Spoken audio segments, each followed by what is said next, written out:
పాటు డైరెక్టర్ కూడా అందుబాటులో ఉన్నాడు. అసలు ఈ సినిమా రాయలసీమ బ్యాక్ డ్రాప్ నుంచే తీసుకోవాల్సినటువంటి అవసరం ఏమొచ్చిందని తెలుసుకునే ప్రయత్నం చేద్దాం. అంతేకాకుండా ఈ సినిమాలో విలన్ క్యారెక్టర్ అంటే ఒక హీరోను విలన్ గా చూపించే ప్రయత్నం మొదటిసారిగా చేయబోతున్నారు. డైరెక్టర్ ఈ ఆలోచన ఎందుకు చేశారో కనుక్కుందాం. సార్ చెప్పండి, ఒక హీరో యాక్చువల్ గా వరుణ్ సందేశ్ అతన్ని ఒక విలన్ గా చూపించడానికి ఉన్నటువంటి కారణం ఏంది, అతనే సెలెక్ట్ చేసుకోవడానికి కారణం ఏంటి? ఫాయిద్ ఫజిల్ గారు, నేను నాయకుడు మూవీ చూడడం జరిగిందండి. నా మూవీలో విలన్ ఏంటంటే చాలా కన్నింగ్ గా ఉండాలి, బలవంతుడై ఉండక్కర్లేదు. అట్ ద సేమ్ టైం చాలా కన్నింగ్ గా, చాలా స్ట్రాంగ్ గా ఉండాలి ఆయన. కాబట్టి ఆ సినిమా చూసిన తర్వాత మనకి తెలుగులోని ఈ టైప్ ఆఫ్ క్యారెక్టర్స్ ఎవరు చేయగలరు అనిపిస్తే నాకు వెంటనే వరుణ్ సందేశ్ గారు గుర్తొచ్చారు. దానివల్ల వరుణ్ సందేశ్ గారితో ఈ నెగిటివ్ షేడ్ చేయించడం జరిగిందండి.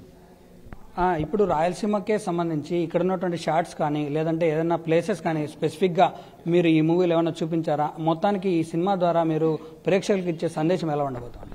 మేము షూటింగ్ కర్నూలు అండ్ బేతంచెర్ల ఇలా రాయలసీమలో ఏరియాలో కూడా చాలా మటుకు చేసామండి. At the same time Ramoji film సిటీలో కూడా చేసాం సెట్స్ ద్వారా. అది ఈ ఫ్లేవర్ పోకుండా ఉండడానికి చాలా ఖర్చు పెట్టారు ప్రొడ్యూసర్స్ కంపెనీ.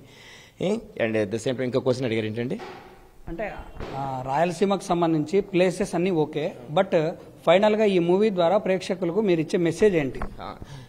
ఇది లేడీ ఓరియంటెడ్ మూవీ అండి.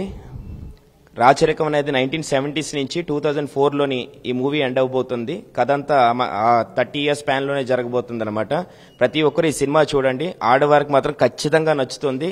అట్ ద సేమ్ టైం యూత్కి కూడా కాలేజ్ అంశాలు చాలా ఉన్నాయి ఈ మూవీలోని. ఆర్ఎస్ఎఫ్ అనే రాడికల్ స్టూడెంట్ ఫోర్స్ అనే క్యారెక్టర్, శివ క్యారెక్టర్ తన మన హీరో గారు చేయడం జరిగింది. కనుక ఖచ్చితంగా యూత్కి నచ్చుతుంది.